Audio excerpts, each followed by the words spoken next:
Last but not least, un vœu qui va être présenté par Marie-Laure Casier qui concerne le pass Navigo pour les victimes de violences intrafamiliales. Oui, merci Monsieur le maire.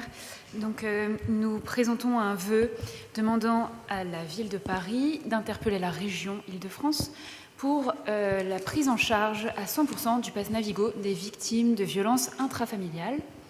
Ce vœu, il fait suite aux réunions du réseau d'aide aux victimes de violences sexuelles et sexistes du 18e arrondissement, un réseau que nous animons à la mairie du 18e et qui réunit chaque trimestre des services de la ville et ses partenaires, que ce soit des associations ou des institutions. Des partenaires qui œuvrent contre les violences de genre, dont les violences intrafamiliales font partie. En 2021, ce réseau a travaillé sur la mise à l'abri et le logement des victimes de violences intrafamiliales, violences qui sont en grande majorité des faits commis par des hommes sur des femmes. 85% des victimes sont en effet des femmes, 92% des mises en cause dans ces faits de violence sont des hommes. Ce sont les chiffres de l'Observatoire national des violences faites aux femmes.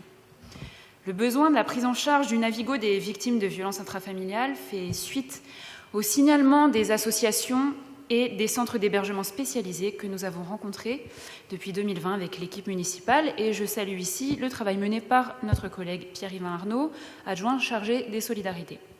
En effet, la mise à l'abri et l'hébergement des victimes de violences intrafamiliales conduit souvent la victime à être éloignée de Paris, abritée dans un hôtel social, souvent sans pouvoir être accompagnée de ses enfants, même sans pouvoir être accompagnée du tout.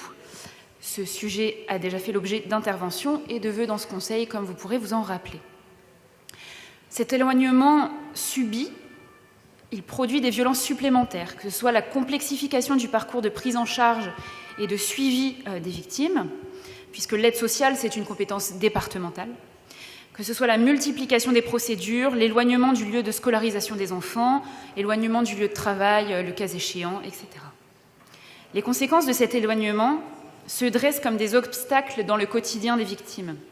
Elles sont d'autant plus importantes pour la victime qui est déjà dans une situation sociale et économique précaire, à l'instar des femmes migrantes.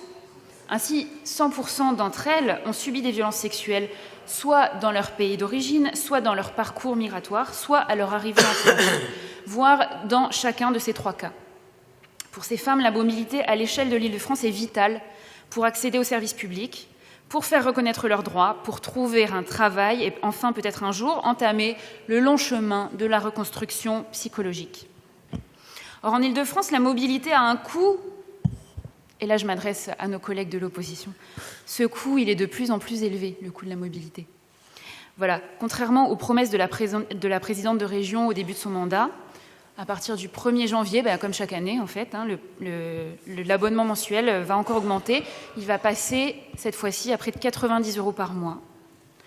Aussi, comment feront les personnes qui n'arrivent pas à se loger et à se nourrir dignement pour faire face à ce coût, quand elles n'ont pas d'employeur pour prendre en charge une partie de cet abonnement ? Quid du reste à charge qui reste énorme ?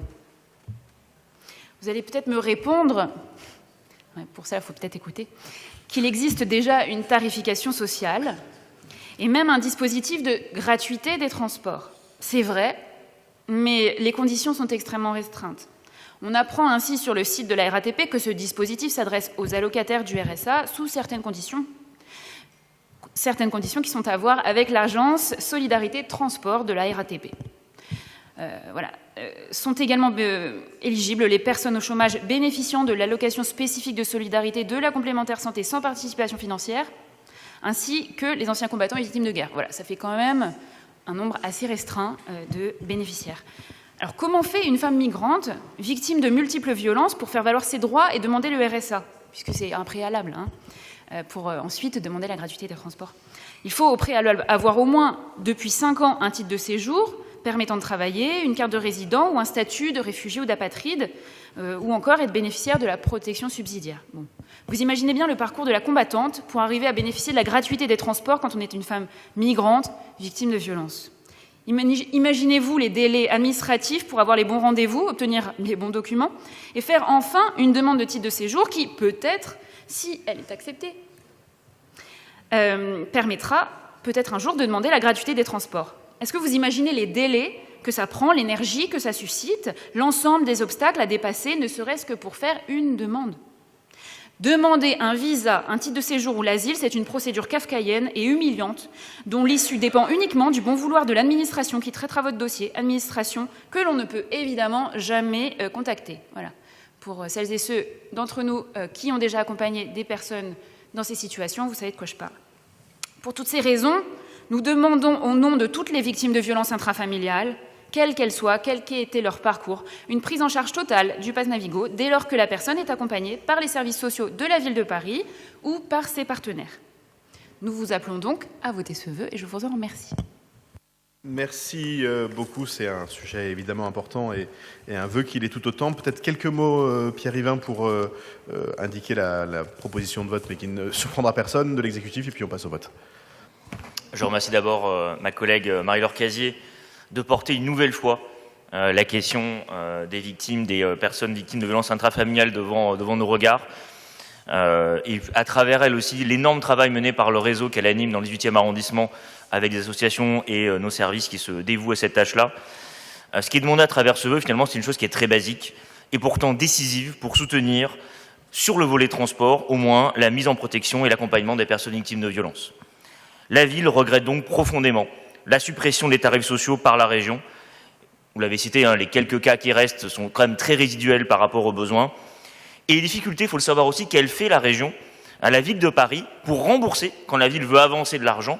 La ville de Paris est le seul département qui ne se fait pas rembourser par la région d'une manière simple et efficace, comme les autres départements franciliens peuvent le voir aussi. Donc même quand la ville fait des efforts, derrière, pour la région, ça reste compliqué. Nous le constatons aussi, et je me permets de parler aussi, vous en avez parlé un petit peu, mais de la question des familles aussi à la rue, de ces femmes aussi, clairement, qui sont avec de nombreux enfants, certaines aussi victimes de violences au sein de leur couple, au sein de leur famille, et qui elles-mêmes se retrouvent, comme vous avez cité, elles-mêmes souvent loin en banlieue, loin dans les hébergements d'urgence, comme les femmes victimes de violences ou les personnes victimes de violences aussi, et qui ont besoin de transport. Des transports qui leur sont impossibles. Et là, je vous évoque des cas très simples. Les cas que je vous amène ici, comme ma collègue, ce sont issus de réunions avec ses mamans, avec ses familles, avec les collectifs qui les portent dans le 18e arrondissement et qui se plaignent quotidiennement encore du fait qu'elles doivent, elles, avancer. Les familles du 18e arrondissement avancent de l'argent à ces familles-là pour essayer de les soutenir, leur permettre d'aller rejoindre leur hébergement, leur permettre pour leurs enfants d'être scolarisés. Et on s'appuie sur la générosité de la population du 18e arrondissement, finalement, pour arriver à régler des problèmes que nos institutions, et notamment ici la région, ne veut pas assumer. Et donc ici, effectivement, à travers ce vœu que nous approuvons, l'exécutif municipal, nous l'approuvons effectivement pour se mettre en lien avec la région, réclamer à nouveau des moyens à la région, mais aussi, je me permets aussi d'insister là-dessus, parce qu'avec ma collègue, nous portons aussi ce sujet-là, que l'effort doit être continué aussi sur l'hébergement. Nous hébergeons loin de Paris, et donc il sera essentiel aussi de poursuivre l'effort d'hébergement dans Paris aussi, pour que les femmes et les personnes victimes de violences n'aient pas à parcourir des heures de transport, pas payées actuellement, pour aller se faire héberger, mais puissent, dans Paris, se faire héberger aussi. Et c'est un effort que nous continuerons, dans le 18e, à porter. Merci beaucoup. Et donc, je vais mettre aux voix ce vœu qui est pour, qui est contre, qui s'abstient. Il est adopté. Merci beaucoup à toutes et à tous. Bonne soirée.